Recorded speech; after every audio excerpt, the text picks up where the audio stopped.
সপ্তাহে 3 থেকে 4 দিন সে আমাকে মারতো, প্রতি সপ্তাহে। এই মারার পরে প্রতিবার পরে কাঁদতো? হ্যাঁ, কানতো, নিজে মাপ চাইতো, নিজে আসতো, আসতো মানে? মানে কাছে আসতো।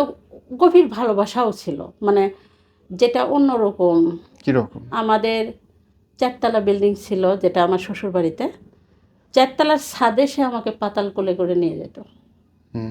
ছাদে নিয়ে যায় আমাকে, অনেক মানে অনেক ভালো একটা সময়ও আমরা ওইভাবে কাটাইছি, কিন্তু সে মারতো প্রচুর। এই যে আপনাকে থাপড়াইতেছে, মারতেছে, তারপরে আপনি আবার তার কাছে যাওয়ার জন্য আনন্দ পাচ্ছেন?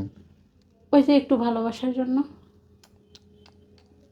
একটু এই ভালোবাসা, মায়ের একটু আপনার ভালো প্রাপ্য? ব্যবহার।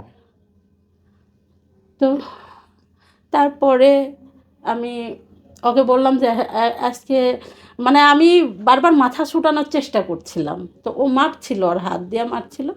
পরে নিচে পড়ে গেছি, চুলটা এভাবে পায়ের নিচে ধরে, স্টিলের হাতা ছিল, মানে যে হাতা দিয়ে আমরা ভাত তুলে খাই, চামচটা, ওই চামচ দিয়ে বেড়াচ্ছিল, আমি হাত দিয়ে এরম করে করে ছানছিলাম, হাত পেটে পেটে রক্ত পড়তো, আর গাল ফেটে রক্ত পড়ছে, কান ফেটে, কানের এই দিক দিয়ে রক্ত আসছে। তো যেখানে ভাড়া ছিলাম ওখানকার মানুষ বলছিল যে দরজা খোলো, না হলে পুলিশ ডাকবো।